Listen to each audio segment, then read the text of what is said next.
In 2006, former Vice President Al Gore released a controversial movie called An Inconvenient Truth. An Inconvenient Truth stirred a debate over whether or not global warming is real or is it science fiction.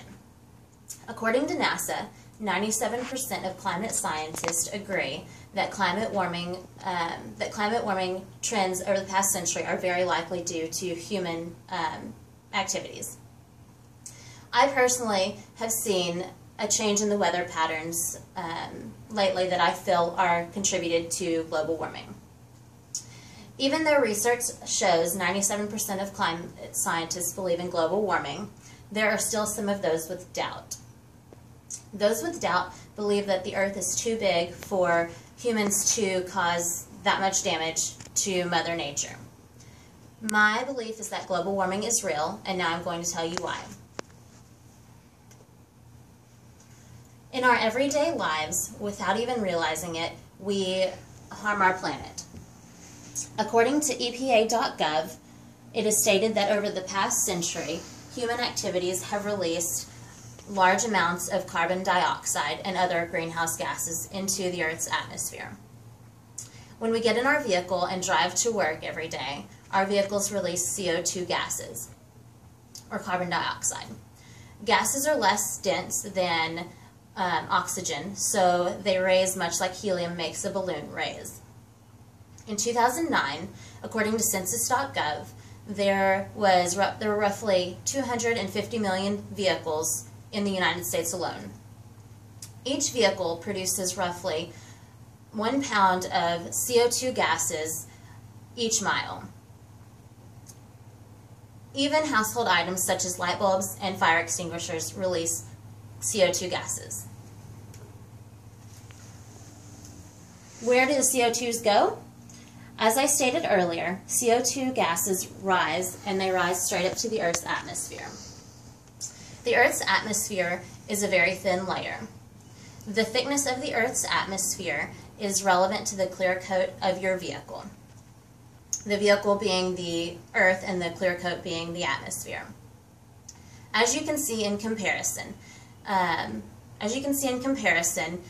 the atmosphere is very thin compared to the size of your car, or the size of the Earth, I'm sorry. In a way, the atmosphere works the same as a plastic on a greenhouse.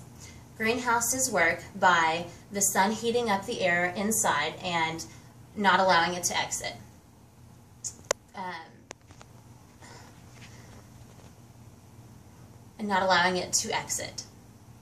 Because the air in the greenhouse cannot exit, the temperatures will continue to rise.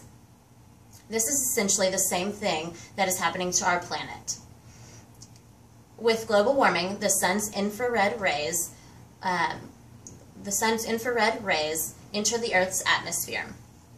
Instead of the sun's infrared rays reflecting back into space like they should, they are being trapped inside and due to the pollution, and this is causing the temperatures to rise. The Earth by design covered by water and ice. The Earth by design is covered by water and ice. Temperatures are increasing yearly, and when this happens, it causes stronger, more frequent storms. With warmer temperatures, scientific studies show that storms and extreme weather are greatly impacted.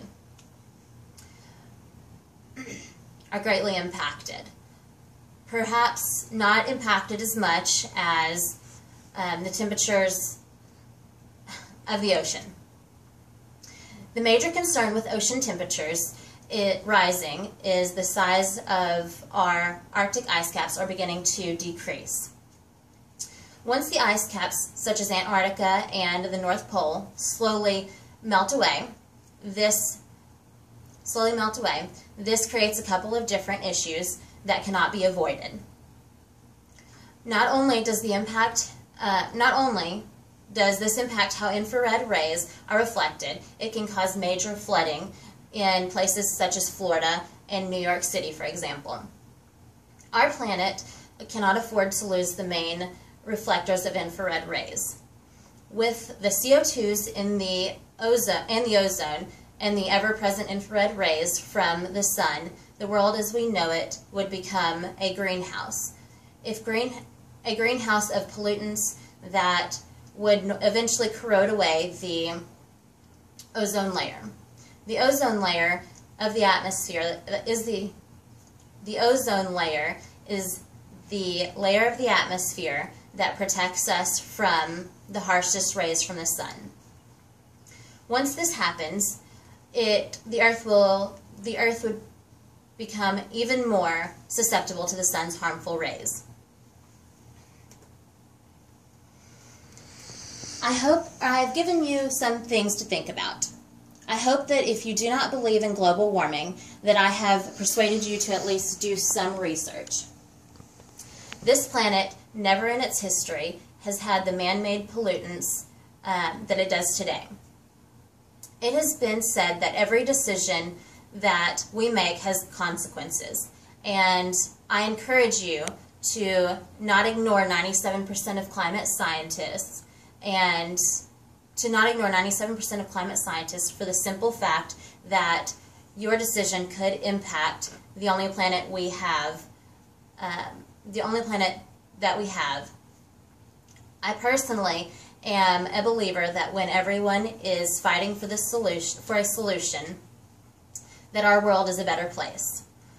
I believe that it is our responsibility to leave this planet in better shape than it was when we found it. Thank you.